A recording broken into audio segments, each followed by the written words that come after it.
Hello दोस्तों, कैसे हैं आप सब। उम्मीद है सभी अच्छे होंगे। अमर हब आप सबका स्वागत करता है।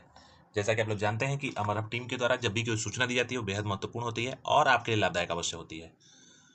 मैं सबसे पहले बताना चाहता हूं कि आप में से जितने लोग नए हैं, अभी डिस्क्रिप्शन में जाकर टेलीग्राम ग्रुप को जरूर ज्वाइन करिए, क्योंकि वहां पे विद इन सेकेंड सारी सूचनाएं आप तक पहुंचा दी जाती हैं। अगर आपका कोई डाउट होता है और आप कमेंट बॉक्स के माध्यम से पूछते हैं, तो उसका भी आंसर टेलीग्राम के माध्यम से आप तक पहुंच जाता है। तो इसलिए आपको बहुत ज़रूरी है कि टेलीग्राम ग्रुप को ज्वाइन करके रखें। अब मैं बताना चाहता हूं कि कुछ इन्फॉर्मेशन है आपके लिए, तो आप लोग ध्यान से सुनिएगा और चीज़ों को समझने की कोशिश करिएगा। खास करके मुख्य सेविका वाली अभ्यर्थी, चूंकि पेपर उनका 24 सितंबर को होने वाला है, तो उनके लिए भी कुछ खास यहाँ पे इन्फॉर्मेशन है और उनसे संबंधित जो समस्याएं हैं उसका भी समाधान लेकर के हम लोग आए हैं आज। तो एक एक करके सूचनाएं देने जा रहा हूं, तो उम्मीद करता हूं कि आप लोग पूरा वीडियो ध्यान से सुनेंगे। सबसे पहले बताऊं, असिस्टेंट स्टैटिकल ऑफिसर के जितने भी अभ्यर्थी हैं बहुत ज़्यादा परेशान हैं। आप में से बहुत लोग कई चरणों में आयोग के सचिव साहब से जाके मिलने की कोशिश भी किए और अपने इन्फॉर्मेशन को लेने के लिए डिपार्टमेंट यानी कि परिवार कल्याण विभाग और अर्थ और संख्या प्रभाग में भी जाने की कोशिश किए और इन्फॉर्मेशन लेने की कोशिश किए, लेकिन अभी तक कोई सकारात्मक प्रभाव देखने को नहीं मिला है और नहीं कोई सकारात्मक अभी इन्फॉर्मेशन मिल रही है। जहाँ तक अंतिम परिणाम का सवाल है, तो अभी तक आयोग के द्वारा कोई भी इन्फॉर्मेशन ऐसी नहीं है जिससे कि बताया जाए कि आपका अंतिम परिणाम कब निकलने वाला है।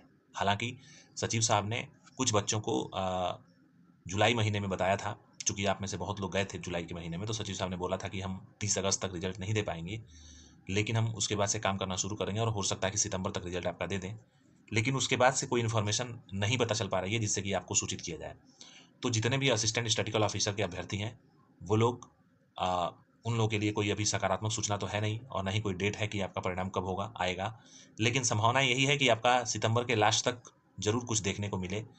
अगर मान लीजिए जिस तरीके से बोरिंग टेक्नीशियन में सेकेंड लिस्ट देखने को मिली थी, अनुपूरक लिस्ट फ्रीडम फाइटर के लिए, तो उम्मीद यही लगाई जा रही है कि ईडब्ल्यूएस और एससी इन दोनों की सीट संभवतः एएसओ में खाली होने के चांसेस हैं। और उम्मीद यही है कि सेकेंड लिस्ट आएगी तो ईडब्ल्यूएस और एससी कैटेगरी की सेकेंड लिस्ट आएगी। और अगर सेकेंड लिस्ट आती है तो सेकेंड लिस्ट आने के बाद से उसका वेरिफिकेशन होगा और वेरिफिकेशन होने के बाद फिर उस पर फाइनल रिजल्ट का काम शुरू होगा। तो फिर इसमें टाइम लगने के चांसेस हैं।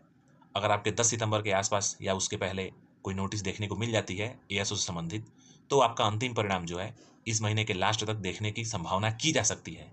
लेकिन अगर 10 तारीख से 10 सितंबर तक अगर कोई नोटिस नहीं आती है एएसओ से संबंधित, तो फिर ये कह पाना गलत होगा कि आपका परिणाम कब आएगा। वैसे भी जो भी होगा आपके सामने सूचना दे दी जाएगी और आप लोग अपने स्तर से रिक्वेस्ट कर सकते हैं, जैसा भी हो। इसके साथ मैं बताना चाहता हूँ कि कंबाइंड टेक्निकल के जितने भी अभ्यर्थी हैं, आपका अंतिम परिणाम पे काम संभवतः शुरू हो चुका है और उम्मीद यही है कि 15 से 20 सितंबर के आसपास आपका परिणाम घोषित कर दिया जाए आयोग के द्वारा। और ये डॉक्यूमेंट वेरिफिकेशन के लिए होगा। कट ऑफ इसमें नहीं बताई गई है मेरे द्वारा और नहीं कोई इसमें हम आंकड़ा लगा पा रहे हैं, क्योंकि सीटें कम हैं और काफ़ी अच्छे बच्चों के काफ़ी अच्छे अच्छे मार्क्स हैं बच्चों के, तो इसमें कट ऑफ हाई रहने के ज़्यादा चांसेस हैं क्योंकि सीटें कम है इसलिए। इसके साथ लेकिन हाँ, ये है कि 20 सितंबर के आसपास आपका रिजल्ट आ जाएगा। वन दरोगा का परिणाम आयोग तब जारी करेगा जब आपका डेट शीट देगा वो रनिंग के लिए। तो अभी आप लोग इंतजार करिए, 1-2 महीने के अंदर आपका रिजल्ट दे दिया जाएगा आयोग के द्वारा। और उम्मीद यही है कि आपका जो अंतिम परिणाम है वो कहीं जा करके मार्च अप्रैल तक क्लियर हो पाएगा। अभी तक यही संभावना बन रही है। इसके साथ मंडी परिषद का डॉक्यूमेंट वेरिफिकेशन समाप्त हो चुका है आयोग के स्तर से और इसका जो अंतिम परिणाम है वो सितंबर के लास्ट में या अक्टूबर के फर्स्ट वीक में देखने को मिलेगा। संभावना यही है, जिस तरीके से आयोग काम करता है उसके प्रक्रियाओं के अनुसार देखा जाए तो हो सकता है कि सितंबर के लास्ट में या अक्टूबर के फर्स्ट वीक में आपको अंतिम परिणाम देखने को मिल जाए।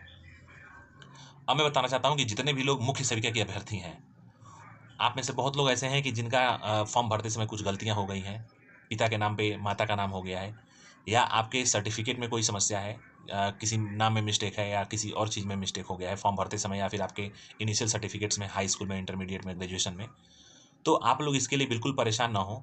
जैसा कि मेल की जगह फीमेल की जगह पे मेल कर दिया गया था, तो उन बच्चों का आयोग ने पूरी नोटिस निकाली थी एक, और उसके अकॉर्डिंग वो अग्रिम कार्रवाई करे थे।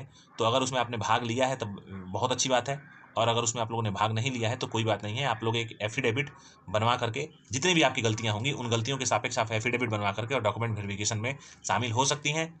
और आपके पास एप्लीकेशन फॉर्म हो या ना हो, आपके पास एप्लीकेशन फीस जो आपने कटवाया है फॉर्म भरते समय वो आपके पास हो या ना हो, या फिर आपका रजिस्ट्रेशन नंबर अगर ना मालूम हो, तो कोई भी इन सब जितनी भी समस्याएं हैं इससे कुछ भी असर नहीं पड़ने वाला है। अगर आपने एप्लीकेशन फॉर्म भरा है मुख्य सेविका के लिए और 43,000 में आपका नाम है, शामिल हैं आप, तो बिल्कुल घबराने की आवश्यकता नहीं है। आप लोग मुख्य परीक्षा की तैयारी करिए। आपसे कहीं कोई पीईटी का स्कोर कार्ड या फिर एप्लीकेशन फॉर्म या फिर रजिस्ट्रेशन नंबर या फिर आपका जो भी इन्फॉर्मेशन है वो कोई नहीं मांगेगा। आप अंतिम रूप से चयन हो जाएंगे। हाँ, ये है कि अगर आपको रजिस्ट्रेशन नंबर नहीं पता है अपने एप्लीकेशन फॉर्म का, तो आयोग की ऑफिशियल वेबसाइट पर जा करके आप लोग नो योर रजिस्ट्रेशन, जब आप लोग गूगल पे टाइप करेंगे नो योर रजिस्ट्रेशन और आगे टाइप करेंगे UP SSC, तो एक आइकन खुल के आता है। उस आइकन पे जब आप लोग क्लिक करेंगे, फिर उसके बाद से आप लोग अपना नाम, अपने पिता का नाम, अपना डेट ऑफ बर्थ और अपनी कैटेगरी, और मतलब कि कैटेगरी मतलब कि आप मेल हैं कि फीमेल हैं, उसके बाद से आपका कैटेगरी की EWS हैं, जनरल हैं, OBC हैं, ये डाल करके आप लोग अपने रजिस्ट्रेशन नंबर को जान सकते हैं और वो रजिस्ट्रेशन नंबर आप लोग नोट करके रख सकते हैं। इसके अलावा भी अगर आपके पास नहीं समय है तो आप लोग मुख्य परीक्षा की तैयारी करिए। जब आयोग के ऑफिशियल वेबसाइट पे लिंक जनरेट कर दी जाएगी एप्लीकेशन फ़ीस जमा करने की, जो कि मुख्य परीक्षा के लिए करीब करीब 200 रुपये जमा करवाती है आयोग जनरल वालों से, तो जब वो लिंक एक्टिवेट हो जाएगा मुख्य परीक्षा के फीस शुल्क से संबंधित, तो मैं उसका लिंक अपने टेलीग्राम ग्रुप में शेयर कर दूंगा और वीडियो के माध्यम से ही और कम्युनिटी में भी उसको पोस्ट कर दूंगा, जिससे कि आप लोग आसानी से अपने एप्लीकेशन फ़ीस के अकॉर्डिंग पैसे जमा कर पाएंगे। और आप लोग के ईमेल आईडी पे और मोबाइल नंबर पर भी वो रजिस्ट्रेशन नंबर और आपका जो डेट होगा, एग्ज़ाम डेट, या फिर आपका कहाँ पे आपका सेंटर पड़ा है, वो भी मैसेज आता है, मैसेज के रूप में आता है। तो उसमें घबराने की आवश्यकता नहीं है। लेकिन सबसे अच्छी बात ये होगी कि आप लोग नो योर रजिस्ट्रेशन टाइप करके और UP SSC टाइप, गूगल पे टाइप करिए आप लोग नो योर रजिस्ट्रेशन, उसके बाद से टाइप करिए UP SSC और आपको जो पहला आइकन खुल के आएगा उस पर क्लिक करके आप लोग अपना रजिस्ट्रेशन नंबर जान सकते हैं। उस रजिस्ट्रेशन नंबर को नोट करके रख लीजिए और जब मैं आपको लिंक शेयर करूँगा एप्लीकेशन फ़ी का, तो उसके अकॉर्डिंग आप लोग फॉर्म भर के और अपना पैसा सबमिट करा देंगे और फिर आपका जो है मुख्य परीक्षा के लिए आप लोग तैयार हो जाएंगे। तो आप लोग अपनी फिलहाल तैयारी करते रहिए अच्छे से। नए कंटेंट को पढ़ने की बिल्कुल इस समय आवश्यकता नहीं है। आप लोग जितना पढ़ चुके हैं आज तक उसको रिवाइज करिए, अधिक से अधिक रिवाइज करिए और करंट अफेयर्स उसमें जोड़ करके चलिए। जैसे मान लीजिए कि कोई अगर महिलाओं से संबंधित या बच्चों से संबंधित कोई अगर राज्य सरकार या भारत सरकार ने कोई नई योजना लॉन्च की है, तो उस योजना के बारे में आपको जानना जरूरी है। उस योजना के बारे में जानिए, कितना पैसा व्यय हो रहा है ये जानिए, और उसके मुख्य कीवर्ड्स क्या हैं उस चीज़ को जानना जरूरी होगा, क्योंकि इसमें उस टाइप के क्वेश्चन देखने को आपको मिलेंगे। इसके साथ मैं बताना चाहता हूँ कि आप लोग का जो एग्ज़ाम सेंटर है वो संभवतः लखनऊ ही रहने वाला है। तो अगर मेरी माने आप लोग, क्योंकि मुख्य परीक्षा लखनऊ में ही हो जाती है, तो अगर मैं कहूँ कि 40,000 के आसपास जूनियर असिस्टेंट में बच्चे थे जिनका लखनऊ और आगरा सेंटर पड़ा था, 2 जगह। लेकिन जितने भी लोग आप में से मेरी बातों को सुन रहे हैं वो लोग संभवतः लखनऊ के लिए अपने ट्रेन को बुक करा सकते हैं और उम्मीद यही है कि 99.9% आपके पेपर लखनऊ में ही हो। जैसा भी होगा आयोग समय से आपको सूचित कर देगा और जब आयोग से सूचना मिलेगी तो मैं भी आपको बता दूंगा पहले, कि आपको परेशानी ना हो, रिजर्वेशन कराने वगैरह में कोई दिक्कत ना हो। लेकिन अगर आप खास करके पूर्वांचल क्षेत्र के रहने वाले हैं, जिसमें इलाहाबाद और बनारस और गोरखपुर इन सब और आजमगढ़ इन सब जगहों के रहने वाले हैं या इनसे जुड़े हुए डिस्ट्रिक्ट से रहने वाले हैं, तो आप लोग लखनऊ के लिए ट्रेन बुक करा सकते हैं, क्योंकि आपका पेपर संभवतः लखनऊ ही पड़ेगा।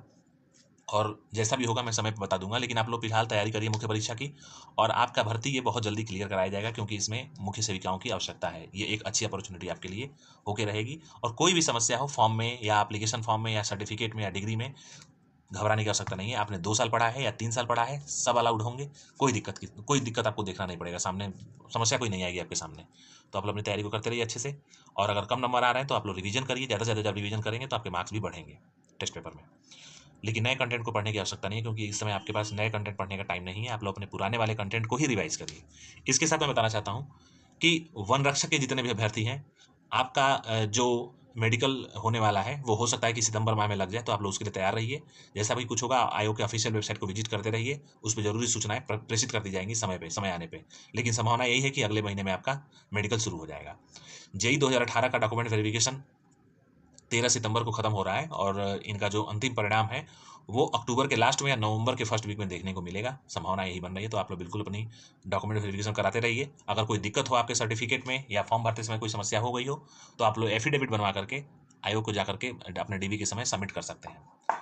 इसके साथ साथ मैं बताना चाहता हूँ कि ITI अनुदेशक का जो पेपर है वो नवंबर में लगने के पूरे चांसेस हैं। नवंबर के लास्ट तक आपके पेपर होने के चांसेस हैं। तो आप लोग नवंबर लास्ट तक, जिस तरीके से मैं बताता हूँ, तो आप लोग उसके अकॉर्डिंग काम किया करिए। मुख्य सेविका के लिए मैंने बताया था कि लास्ट सितंबर मान के तैयारी करिए, और निश्चित तौर पे 24 सितंबर को ही पेपर उनका होने जा रहा है।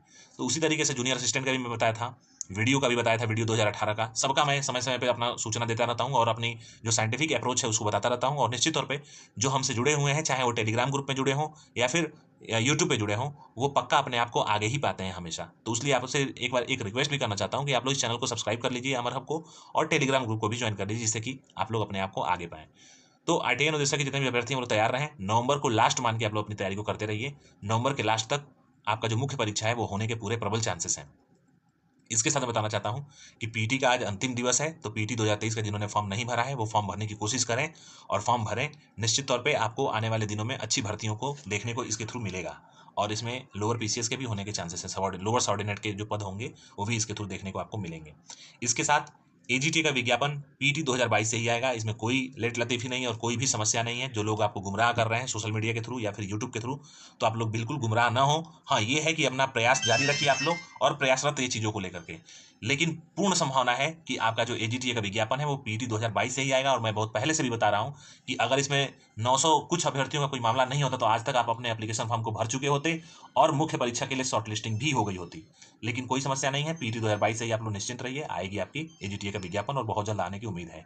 इसके साथ साथ जूनियर इंजीनियर का भी कुछ पद आने के चांसेस हैं। हो सकता है कि जूनियर इंजीनियर का भी पद अगले महीने तक देखने को आपको सितंबर के लास्ट या अक्टूबर के फर्स्ट वीक में देखने को मिल जाए। इसके साथ स्टेनोग्राफर की बहुत सारी हवाएं चल रही हैं, लेकिन ऐसा कोई अभी पुख्ता वो इन्फॉर्मेशन नहीं मिला है। जैसा भी कुछ होगा मैं आपको समय आने में बता दूंगा। 18/5/2016 का जो इंटरव्यू है वो नेक्स्ट मंथ यानी कि सितंबर के लास्ट से शुरू होने के पूरे चांसेस हैं। और संभावना यही लग रही है कि इनको आयोग में जो मेंबर हैं वो आ जाएंगे, ज्वाइन कर लेंगे सितंबर के फर्स्ट वीक या सेकंड वीक तक, और थर्ड या फोर्थ वीक से आपका इंटरव्यू शुरू हो जाएगा। तो आप लोग उसके लिए तैयार रहिए और उम्मीद करता हूं कि आप लोग रक्षाबंधन अच्छे से मनाएंगे। अपनी बेहतर तैयारी करते रहिए, और जो कुछ भी होगा आयोग से कोई भी इन्फॉर्मेशन मिलेगी मैं आप तक जरूर पहुंचाऊंगा। तब तक के लिए धन्यवाद दोस्तों। पूरा वीडियो देखने के लिए बहुत बहुत धन्यवाद। और एक बार और रिक्वेस्ट करना चाहता हूं कि आप लोग चैनल को सब्सक्राइब करिए, शेयर करिए, लाइक करिए, और टेलीग्राम ग्रुप को भी ज्वाइन करिए, जिससे कि हमारा मनोबल बढ़े और आपके लिए समय समय पर सारी इन्फॉर्मेशन लेकर के दी जाए। इन्हीं अच्छी बातों के साथ दोस्तों मैं वीडियो को वाइंड अप करना चाहता हूँ। जय हिंद। थैंक यू दोस्तों।